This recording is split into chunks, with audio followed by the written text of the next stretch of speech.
Tourism Minister Patricia de Lille is currently the Eastern Cape today, this in a bid to rebuild the tourism sector and attract more visitors to the province.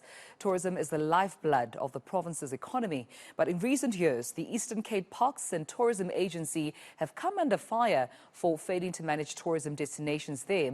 eNCA senior reporter Ronald Masinda is following through with that story and joins me now to give us the details. Ronald, a very warm good morning to you. Seems like there are challenges with which the minister will have to attend to upon her visit. We understand he's already in the Eastern Cape province today. Take us through what exactly lies ahead of her in terms of addressing these challenges.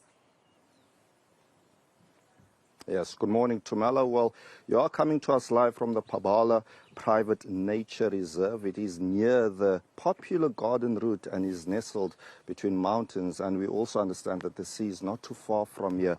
But what the minister will really address is what some of the interventions that could take place in the tourism sector to bolster tourism not only in the province but nationally, so that tourism can get much needed national and international support from the visitors. But we are speaking to the owner of the Pabala Nature Reserve shortly, and I can tell you we're doing things a little bit differently this morning. We actually had a bit of honey for breakfast, and they actually manufacture their own honey, so more on this and other issues to come. Thank you so much for your time, Mr. Crinier. Let's start off with the importance of today's visit. I'm sure this must be a huge stepping stone. Yes, for sure. This is the biggest event, I think, in the history for the Gamtoos Valley tourism side. So we are very, very honored for the minister to come and visit us. We are a small tourism area outside of Jeffreys Bay. We are based next to the Gamtoos River.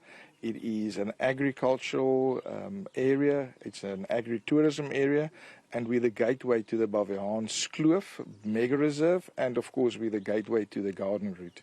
All right, you launched your business in 2017, and just before a difficult time for many in the hospitality sector. How have you managed to navigate, and what are you hoping to get from the minister today? Well, first of all, just some motivation that the government is behind our tourism industry. It is the industry that got hurt the most in COVID. We were physically closed for almost 2 years. We just want some motivation that government knows about us, they know our struggles. And we hope that especially this event will focus on our area for our domestic market and, of course, our inbound market. Okay. Your private nature reserve, but besides game drives, I mean, we spoke earlier about the honey. Why specifically honey? The honey is an interesting part of the reserve. Is that when we started 5 years ago, we saw that there was no pollinators on our property. We had those big fires in our area 6 years ago, and a lot of beehives was destroyed.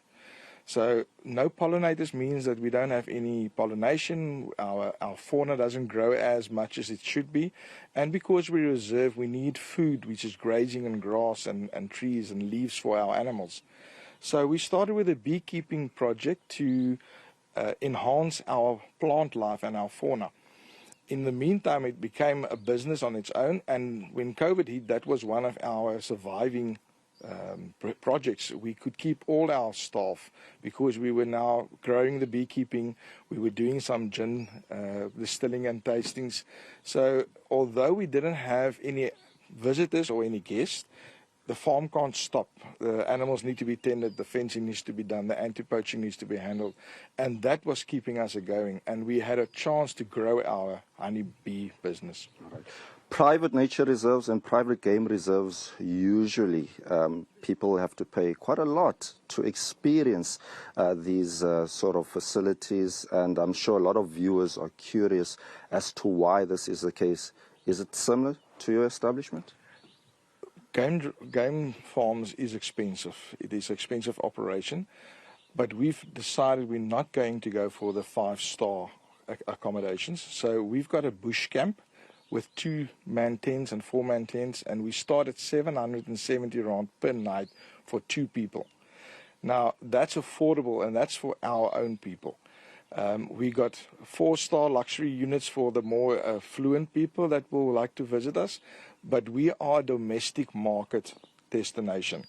And our catchment area is our cities. It's Port Elizabeth, it's Uitenhage, it's our local areas. We got 80% of our customers is domestic local customers. Weinig, before I let you go, you're saying that this is a private nature reserve, but I'm led to believe that there is a leopard lurking around. Yeah, leopards are free. So yes, we've got a female leopard that visits our farm once a year. She's very shy, we've never seen her, but we do see her tracks in our sand, so we know she's here. And especially the guys that use the bluesenbok at night, they always hear her. I don't know why they hear her, but we never see her, never hear her, but they always hear her. All right, well, thank you. Hey, Tumela, I don't know if I should believe weinig about this shy leopard, but we will definitely be keeping a close eye on it.